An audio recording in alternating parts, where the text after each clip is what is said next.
pronto vamos a cambiar de tema.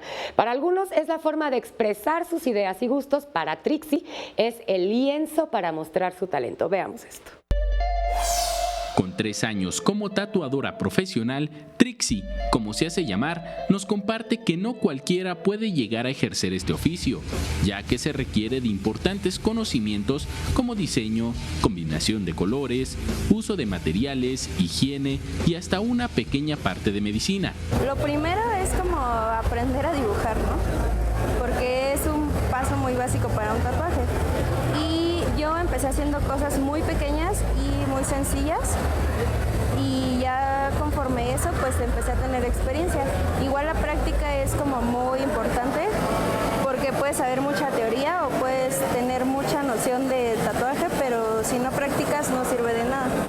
Su trabajo y dedicación la han llevado a ser parte de importantes eventos, como la Expo Tatuaje 2018, en donde decenas de asistentes, jóvenes y adultos, aprovecharon la oportunidad para tatuar en su piel el mejor de los diseños.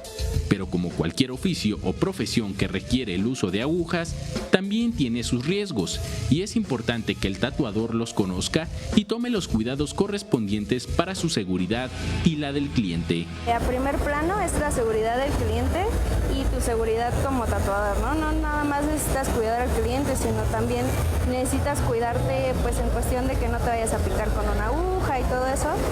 Y pues los materiales, conforme tú vas estando en este mundo de tatuaje, vas aprendiendo que la calidad de los materiales sí afecta el resultado del tatuaje. Entre los consejos que Trixie le brinda a quienes se van a realizar un tatuaje, destacan elegir un diseño que vaya de acuerdo a la anatomía de donde se piensa pintar la piel, además de buscar expertos certificados, ya que tatuarse en los puestos sobre ruedas puede salir barato pero inseguro en todos los aspectos. Yo les recomiendo que busquen al tatuador que se adecue a su estilo, y en base de eso ya programen una cita y vean sus trabajos cicatrizados y lo investiguen bien, para que pues es algo que van a tener toda la vida. Y quien se tatúa también recomienda asegurarse de la imagen que se desea, ya que quedará para la posteridad. Antes de hacerlo, que lo piensen bien, qué es lo que se van a hacer y qué es lo que les gusta más que nada. Con imágenes de Andrés Brito, Enrique Muñiz, 21 Noticias.